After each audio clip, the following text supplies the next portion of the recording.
آج ہم بات کر رہے ہیں ایک بہت ہی بنیادی انسانی احساس پر، جی یعنی خوف۔ ہم، ہمارے پاس کچھ اقتباسات ہیں۔ عنوان ہے خوف پر قابو، ذہن کا رد عمل کیسے بدلے۔ ہم، تو مقصد یہ ہے کہ سمجھیں کہ خوف کیسے اثر کرتا ہے اور یہ اقتباسات کیا عملی طریقے بتاتے ہیں اس سے نمٹنے کے لیے۔ بالکل۔ تو آئیے ذرا دیکھتے ہیں نکات کو۔ دیکھیے، خوف جو ہے نا، اپنی اصل میں تو ایک حفاظتی چیز ہے، مطلب بقا کے لیے ضروری ہے۔ صحیح۔ مسئلہ تب بنتا ہے جب یہ رد عمل بلا وجہ شروع ہو جائے یا اتنا شدید ہو کہ آپ کچھ کر ہی نہ پائیں۔ ہاں، زندگی رک سی جاتی ہے۔ بالکل۔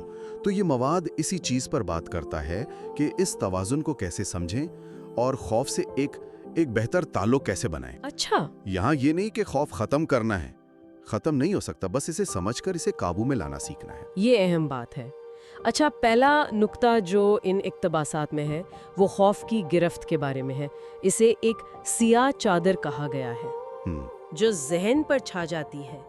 اقتباس میں ہے فیور رسپانس دماغ کو روکتا ہے، جیسے ایک سیاہ چادر تیار ہو اسے ہٹانے کے لیے۔ یہ تشبیہ یہ کافی گہری ہے۔ جی بالکل۔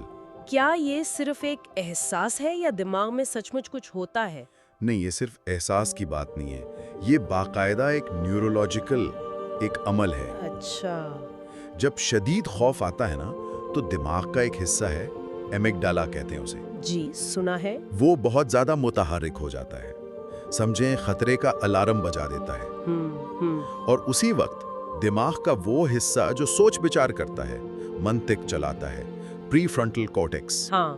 وہ تھوڑا پیچھے ہٹ جاتا ہے، اس کی فعالیت کم ہو جاتی ہے۔ اوہ، مطلب دماغ کہتا ہے کہ ابھی سوچنے کا وقت نہیں، فوراً رد عمل دو۔ صحیح۔ اسی لیے خوف میں سوچ محدود لگتی ہے، کبھی کبھی غیر منطقی بھی۔ تو وہ سیاہ چادر اصل میں پری فرنٹل کورٹیکس کا تھوڑا پیچھے ہٹ جانا ہے۔ اچھا، تو یہ سمجھنا کہ یہ ایک جسمانی عمل ہے، دماغ میں کچھ ہو رہا ہے، یہ پہلا قدم ہے۔ بالکل، پہلا قدم ہی یہی ہے کہ جانے کہ ہو کیا رہا ہے، دشمن کو پہچاننا جسے کہتے ہیں۔ ٹھیک، تو پھر اس سیاہ چادر کو ہٹانے یا کم از کم تھوڑا ہلکا کرنے کے لیے کوئی فوری طریقہ بھی بتایا گیا ہے؟ جی ہاں۔ اقتباسات میں سانس پر بہت زور ہے۔ لکھا ہے گہری سانس لو، فیئر کو دھکیل دو، یہ تمہارا شیلڈ ہے، جیسے جنگ کا پہلا وار۔ یہ سننے میں تو بہت عملی لگتا ہے، کیا یہ واقعی اتنا کام کرتا ہے؟ ہاں، یہ حیران کن حد تک مؤثر ہے، اور اس کی وجہ بھی جسمانی ہے۔ اچھا، کیسے؟ دیکھیں، جب آپ گہری آہستہ سانس لیتے ہیں نا، جی تو جسم کا ایک نظام ہے، پیرا سمپیتھیٹک نروس سسٹم، جی۔ وہ متحرک ہوتا ہے۔ اس کا کام ہے جسم کو پرسکون کرنا، آرام دینا۔ یعنی فائٹ یا فلائٹ والے سسٹم کا الٹ۔ بالکل، فائٹ یا فلائٹ والا سمپیتھیٹک سسٹم ہے جو خوف میں چلتا ہے۔ گہری سانس اسے کہتی ہے کہ بھئی خطرہ کم ہو گیا ہے، آرام کرو۔ دل کی دھڑکن آہستہ ہوتی ہے، بلڈ پریشر نیچے آتا ہے، پٹھے ریلیکس ہوتے ہیں۔ اچھا۔ اور جب جسم پرسکون ہوتا ہے تو دماغ کو بھی سگنل جاتا ہے۔ ہاں وہ جو پری فرنٹل کورٹیکس پیچھے ہٹ گیا تھا نا، ہاں۔ اسے موقع ملتا ہے واپس کام شروع کرنے کا۔ آپ زیادہ منطقی طور پر سوچ پاتے ہیں۔ کمال ہے۔ تو وہ شیلڈ والی بات صرف شاعری نہیں، یہ سچ مچ ایک دفاعی حربہ ہے۔ یہ تو بہت ہی زبردست بات ہے، مطلب ایک اتنی سادہ سی چیز، گہری سانس لینا، اور وہ پورے جسم اور دماغ کے رد عمل کو بدل سکتی ہے۔ جی بالکل۔ یہ جانکاری کافی طاقت محسوس ہوتی ہے۔ اچھا، تو جسمانی رد عمل کو سنبھال لیا سانس سے، اس کے بعد کیا؟ اقتباسات میں چھوٹا قدم اٹھانے کا ذکر ہے۔ کہا گیا ہے ایک چھوٹا ایکشن جیسے بات کرنا فیئر کو توڑتا ہے، جیسے دیوار کا پہلا شگاف۔ جی مجھے یہ دیوار کا پہلا شگاف والی بات بہت اچھی لگی۔ مطلب ضروری نہیں کہ بہت بڑا حملہ کریں خوف پر، بالکل۔ ایک چھوٹی سی دراڑ بھی کافی ہے۔ یہ اصل میں نفسیات میں ایک طریقہ علاج ہے، ایکسپوجر تھیراپی۔ اچھا۔ اس کے اصول سے بہت ملتا جلتا ہے۔ ہوتا یہ ہے کہ جس چیز سے ڈر لگتا ہے ہم اس سے بچتے ہیں، ہاں اکثر یہی ہوتا ہے۔ اور جتنا بچتے ہیں خوف اتنا ہی پکا ہوتا جاتا ہے۔ صحیح۔ تو جب ہم ہمت کر کے ایک چھوٹا سا، بہت چھوٹا سا قدم اٹھاتے ہیں جو قابل برداشت ہو، مثلاً صرف اپنے خوف کے بارے میں کسی سے بات کر لینا جس پر بھروسہ ہو، یا اس چیز کے بارے میں تھوڑی معلومات اکٹھی کر لینا، یا اگر کسی جگہ سے ڈر لگتا ہے تو بس 1 منٹ کے لیے وہاں جانا۔ تو اس سے دماغ کو ایک نیا تجربہ ملتا ہے. دماغ سیکھتا ہے کہ اچھا یہ اتنا بھی برا نہیں تھا یا میں اسے سنبھال سکتا ہوں. یعنی پرانا یقین ٹوٹتا ہے. بالکل، وہ خوف والا یقین چیلنج ہوتا ہے. ہر چھوٹا قدم اس دیوار میں شگاف کو تھوڑا بڑا کرتا جاتا ہے. خود اعتمادی آتی ہے. تو عمل چاہے کتنا ہی چھوٹا کیوں نہ ہو وہ خوف کو توڑنے کے لیے ضروری ہے. جی ہاں، کلیدی ہے. لیکن کبھی کبھی خوف صرف باہر کی صورتحال کا نہیں ہوتا. اپنی ذات پر، اپنی قابلیت پر شک بھی تو ہوتا ہے. ہوتا ہے، بالکل ہوتا ہے. شاید اسی لیے اگلا نقطہ نئی کہانی بنانے کا ہے. اقتباس کہتا ہے کہو میں بہادر ہوں اور فیئر رسپانس کو بدلو جیسے ایک بولڈ مصنف. یہ تو سیدھا سیدھا سوچ بدلنے کی بات ہے. کیا صرف کہنے سے فرق پڑ جاتا ہے؟ دیکھیں، یہ صرف کہنے کی بات نہیں، اس سے ذرا گہری چیز ہے. اسے کہتے ہیں کوگنیٹو ری فریمنگ. کوگنیٹو ری فریمنگ یعنی اپنی سوچ کے انداز کو، اس کے ڈھانچے کو شعوری طور پر بدلنا. اچھا. ہمارے خیالات، ہمارے احساسات اور ہمارا رویہ، یہ تینوں جڑے ہوئے ہیں. جیسا سوچیں گے ویسا محسوس کریں گے، پھر ویسا ہی کریں گے. خوف اکثر منفی سوچوں سے پیدا ہوتا ہے یا بڑھتا ہے. جیسے مجھ سے نہیں ہوگا یا سب ہنسیں گے. بالکل، میں ناکام ہو جاؤں گا، یہ قابو سے باہر ہو جائے گا. تو نئی کہانی بنانے کا مطلب ہے ان منفی سوچوں کو پہچاننا اور پھر انہیں چیلنج کرنا. ان کی جگہ کچھ اور سوچنا. ہاں، ان کی جگہ زیادہ متوازن، زیادہ حقیقت پسندانہ اور بہتر ہو کہ مثبت سوچیں لانا. میں بہادر ہوں کہنا صرف ایک جملہ نہیں ہے. تو پھر کیا ہے؟ یہ اپنی شناخت بدلنے کی کوشش ہے. خود کو ایک ڈرے ہوئے شخص کی بجائے ایک بہادر یا کم از کم کوشش کرنے والے شخص کے طور پر دیکھنا. اچھا.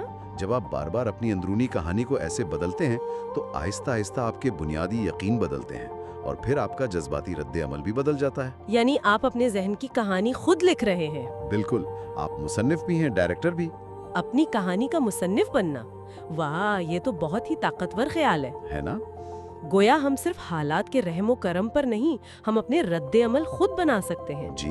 تو پہلے جسمانی رد عمل کو سنبھالا سانس سے، پھر عملی قدم اٹھایا، چھوٹا ایکشن، اور اب ذہنی رد عمل بدلا، نئی کہانی. یہ تو ایک مکمل پلان لگ رہا ہے. جی، ایک مکمل حکمت عملی ہے. لیکن کیا یہ سب ایک بار کر لینا کافی ہے یا نہیں؟ بالکل نہیں. کیونکہ آخری نقطہ اسی طرف اشارہ کر رہا ہے، روزانہ کی جیت. اقتباس کہتا ہے ہر دن خوف پر فتح لکھو، یہ تمہارا تاج ہے، جیسے ہر صبح کا فاتح. مطلب یہ مسلسل کرنا ہوگا. بالکل، اور یہ نقطہ شاید سب سے اہم ہے. کیوں؟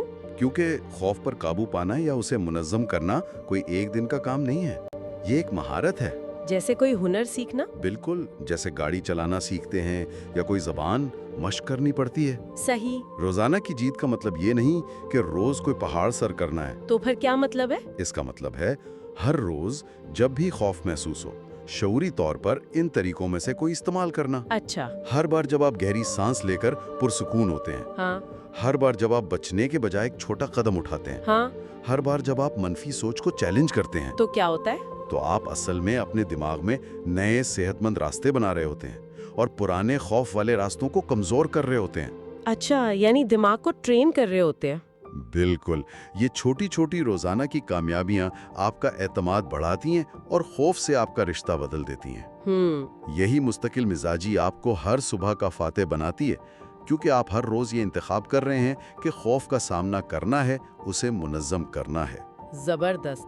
تو خلاصہ یہ ہوا کہ یہ جو اقتباسات ہیں یہ ایک پورا نظام بتا رہے ہیں. جی. پہلے سمجھو کہ خوف دماغ میں کرتا کیا ہے، وہ سیاہ چادر. پھر فوراً جسم کو قابو کرو سانس کی شیل سے. جی. پھر عملی طور پر آگے بڑھو، چھوٹے قدم کا شگاف ڈالو. بالکل. ساتھ ساتھ اپنی سوچ کو بدلو، نئی کہانی کے بولڈ مصنف بنو. صحیح. اور یہ سب روز کرو، روزانہ کی جیت کا تاج پہنو. کیا بات ہے. یہ سب مل کر خوف کو ایک بڑے مسئلے سے ایک قابل نظام چیلنج بنا دیتے ہیں. آپ نے بالکل صحیح نچوڑا ہے. یہ ایک بہت فعال، بہت با اختیار بنانے والا طریقہ ہے. ہاں، لگتا ہے کہ کنٹرول واپس آ رہا ہے. بالکل.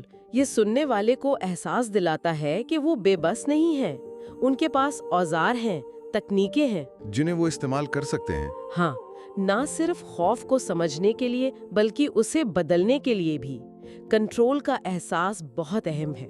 اس لیے شاید آخر میں وہ جملہ اتنا پرجوش ہے، اب چیخو، میں فیئر کا بادشاہ ہوں، اڑ جاؤ۔ جی ہاں، یہ صرف قابو پانے کی بات نہیں، یہ اس پر حکمرانی کرنے، اس سے آزاد ہونے کی بات ہے، اپنی پوری طاقت کے ساتھ آگے بڑھنے کی دعوت ہے۔ واقعی یہ بہت ولولہ انگیز اختتام ہے۔ یہ صرف ڈر سے چھٹکارا نہیں، یہ اس سے اوپر اٹھ جانے کا پیغام ہے۔ بالکل۔ یہ گفتگو یقیناً بہت سے لوگوں کے لیے کارآمد ہو سکتی ہے۔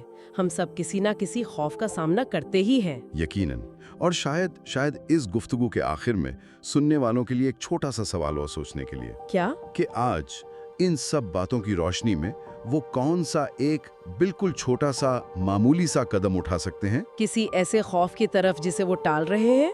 ہاں، وہ پہلا شغاف کیا ہو سکتا ہے؟ بس یہ یاد رکھیں کہ ہر چھوٹا قدم، ہر کوشش، وہ اپنی کہانی میں بہادری کا ایک نیا لفظ لکھنے جیسا ہے۔